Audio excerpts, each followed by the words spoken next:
May asawa ka ba na naglayas? O yung boyfriend or girlfriend mo na hindi na bumabalik or hindi na pumupunta sa inyong bahay?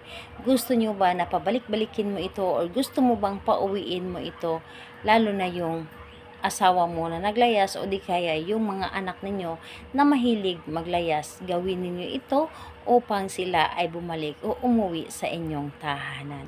Hello mga guys, kumusta kayo? Panibagong araw, panibagong video na naman tayo. And sa araw na ito, isa ng video ang aking tuturo sa inyo sa simpleng gabay o simpleng pamamaraan na makakatulong sa atin. At bago ang lahat, gusto ko lang ma-disclaimer sa mga taong hindi naniniwala at hindi gusto ang mga ganitong video. Please skip this video and maghanap ka ng video sa gustong gusto nyo, dahil ang video na ito ay para lamang ito sa mga taong naniniwala and gusto mag-try. Sa lahat po naman nagko-comment dito sa aking video dito sa loob ng aking channel, pag-iingat sa lahat ng mga nagre-reply sa inyo na dinadala kayo sa kanilang WhatsApp mo app upang makaiwas po tayo sa scam. Ngayon ituturo ko sa inyo paano nga ba natin pauwiin yung taong hilig maglayas o yung taong naglalayas. So, meron talaga minsan sa mag-asawa o sa mga nagsasama na kung nag-aaway ay naglalayas, umaalis, at dito po yung ating gagawin ay sila ay mapapauwi. So, dito is kailangan natin dito ng plato. So, kailangan natin dito ng plato ng inyong kinakainan, or ito ay hugas na or ito ay malinis na.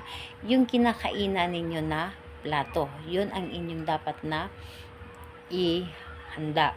So, ayun. Ito lamang. And kapag handa na yung plato ng ating gagamitin, syempre, kailangan mo lamang din dito sa inyong sarili na i-claim na gustong gusto mo itong gawin at buo dapat ang iyong loob, tiwala at paniniwala sa paggawa dito, and kailangan na hindi ka nagdududa sa inyong dapat na gawin. So ngayon, kapag ready ka na, pwede mo na itong simulan. So yung plato, ilagay mo sa inyong mesa at ikutin mo ito ng 3 bisis. Ikot po ng 3 bisis yung clockwise. And pagkatapos nun ay sabihin mo dito yung pangalan niya at sabihin mo, umuwi ka na ngayon na, hindi mo matitiis na hindi umuwi sa bahay. Tapos ikot muli, pangalan niya, umuwi ka na ngayon na, hindi mo matitiis na hindi ka umuwi ng bahay. So, ganun pa rin, 3 bisis na pagkaikot at 3 bisis din na isambit yung inyong nais. Kung pwede ninyong dagdagan ang inyong sasabihin, pwede po. Napaka-epektibo nito dahil yung ate ko noon na naglayas, ito yung ginawa ng aking magulang, at ang sabi ng ate ko, yung experience niya ay sobrang masakit yung ulo niya at yung isip niya nasa amin lamang, nasa magulang namin yung isip niya.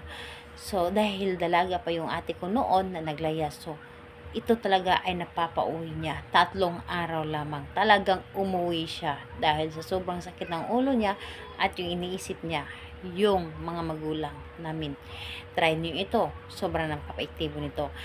Kahit anong araw at oras, pwede mo itong gawin. Kahit sa isang araw, ilang bisis mong gawin mo, wala itong problema. Basta naniniwala ka sa inyong ginawa. Ayun po. Salamat po sa inyo. Bye bye everyone. God bless us all.